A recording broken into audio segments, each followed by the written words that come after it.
আমরা যেই বিপদের সম্মুখীন হই, আমরা যে বালা মুসিবতের সম্মুখীন হই, এটার মূল কারণ হচ্ছে আমরা আমাদের উপরেই জুলুম করি। জুলুমটা হচ্ছে যেভাবে যার প্রাপ্য, যার অধিকার, যে আমলে যে হুকুম, সেই হুকুমের বিপরীত কোনো কাজ করা। বান্দার উপরে স্রষ্টার জুলুম নাই, এটা আল্লাহ পাক সুস্পষ্টভাবে বলে দিয়েছে যে বান্দার উপরে আমি কোনো জুলুম করি না।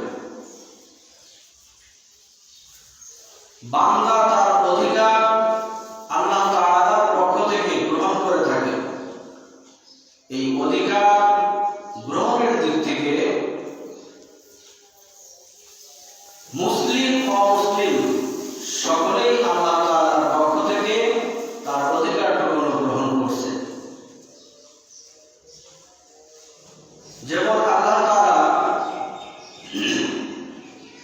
মানব সম্প্রদায়কে সৃষ্টি করে তার রিজিকের ব্যবস্থা করে দিয়েছেন। রিজিকের মালিক একমাত্র আল্লাহ। এটা সন্দেহাতীতভাবে নিঃসন্দেহে সত্য, ঠিক না? এটা ব্যাখ্যা আমরা দিব না, শুধু বোঝার জন্য বলছি। বান্দার অধিকার স্রষ্টার কাছ থেকে রিজিক দেওয়া, কিন্তু আল্লাহ পাকেরও বান্দার উপরে কিছু অধিকার আছে না নাই? যেমন কোরআনে কারিমের ছোট্ট একটি সূরা, সূরাতুল কুরাইশ, এই সূরাটির মধ্যে রব্বুল আলামিন বলেন ফালিয়াবুদু রাব্ব হাযাল বাইত আল্লাযী আত'আমাহুম মিন জু'ইন ওয়া আমানাহুম মিন খাউফ। আল্লাহ পাক বলছেন আমার ইবাদত করো, ফালিয়াবুদু, তোমরা আমার গোলামি করো। যদি আমার গোলামি করো তাহলে আমি আল্লাহ তোমাকে রিজিকের ব্যবস্থা করে দেব। বলি সুবহানাল্লাহ।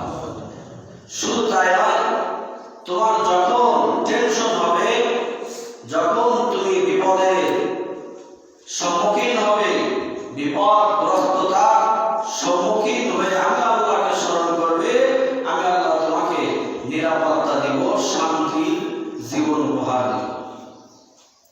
এখানে আল্লাহ তাআলা দুইটি কথা বলেছে, একটি হচ্ছে রিজিক, আরেকটি হচ্ছে নিরাপত্তা। ওয়া আমানাহুম মিন খাউফ, এই ভয়টা, আয়াতে ভয়ের কথা উল্লেখ করা হয়েছে। এই ভয়টা আমাদের অনেক কাজের মধ্যেই হয়।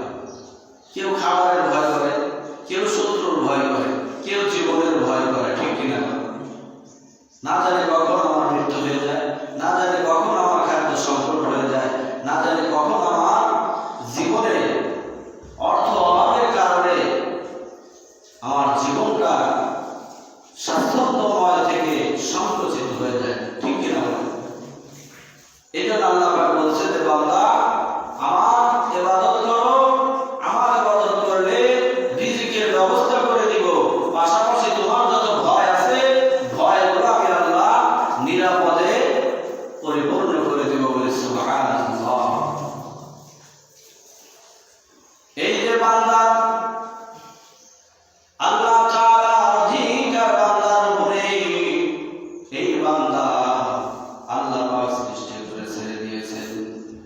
এই বান্দা নিজের অধিকার আল্লাহর কাছ থেকে ঠিকই গ্রহণ করতেছে। কি মুসলমান, কি হিন্দু, খ্রিস্টান, তারা সকলেই আল্লাহ তাআলার সৃজিত বান্দা হিসেবে আল্লাহ পাকের সব ধরনের অধিকার গ্রহণ করতেছে। কিন্তু এই বান্দাদের মধ্য থেকে এক শ্রেণীর বান্দা আছে যারা আল্লাহর হুকুম মানে, আল্লাহ পাকের যে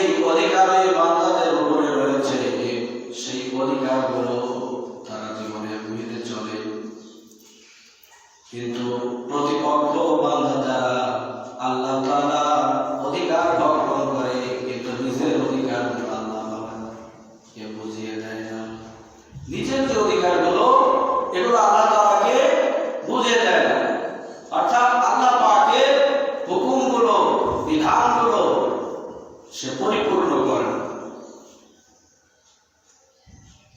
এই শ্রেণীর লোকগুলো সৃষ্টি লগ্ন থেকে যুগে যুগে ছিল।